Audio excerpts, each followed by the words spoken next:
My name is Michelle Reynaud. I am at Symantec and Vice President of Global Sales Systems and Processes. Being responsible for cybersecurity, we had 1,600 sales team members across the entire globe. As the person responsible for all of our sales tools at the company, we looked at the pipeline every month and the pipeline conversions.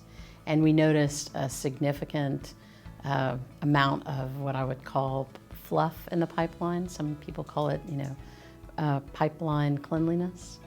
And we also noticed that there were some deals that were hanging out there for very long periods of time.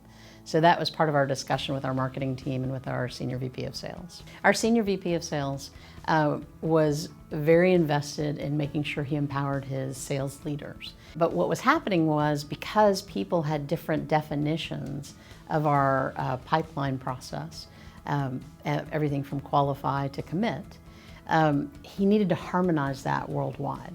And he needed to do it in a way that the sales leaders really bought into. So there was a decision in front of them to create a standard communication language across the company. So he came to the sales leaders and he said, I want you guys to decide on a methodology that we want to adopt so that we can have this common language. We did a keynote with Dave Mattson, and we did a sales kickoff set of training. And then we rolled out a series of 2-day boot camps over the next 9 months. So we had the first year rollout, and then we had a second year rollout planned. And one of the great things about it was they got a flavor of what it was going to be and hear about from not only the keynote, but also the training they received. What's different about Sandler, and what really gets me excited about giving that to our sales organization, is that it truly is transformational.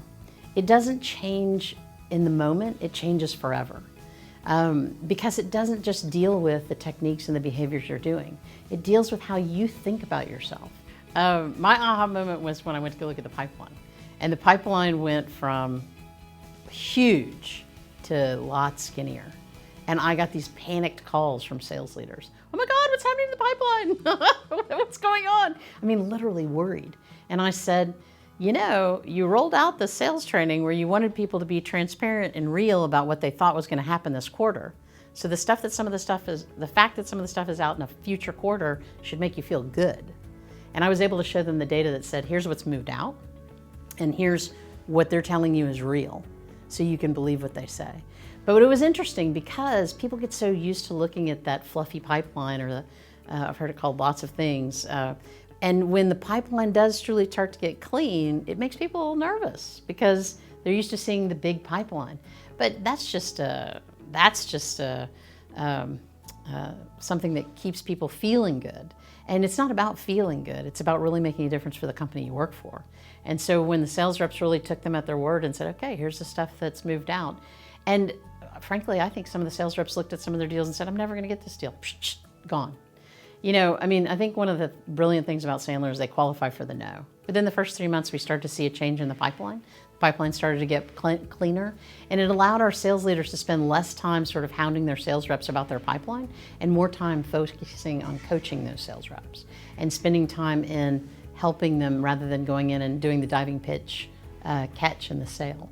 There was a significant shift in the monetary change in the pipeline and a significant shift in what closed at the end of a quarter.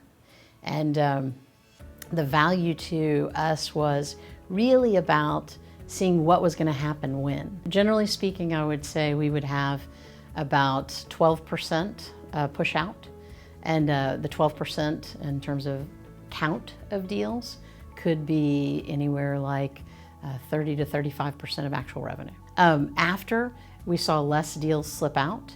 We saw real things come through that were expected and were able to be predictable.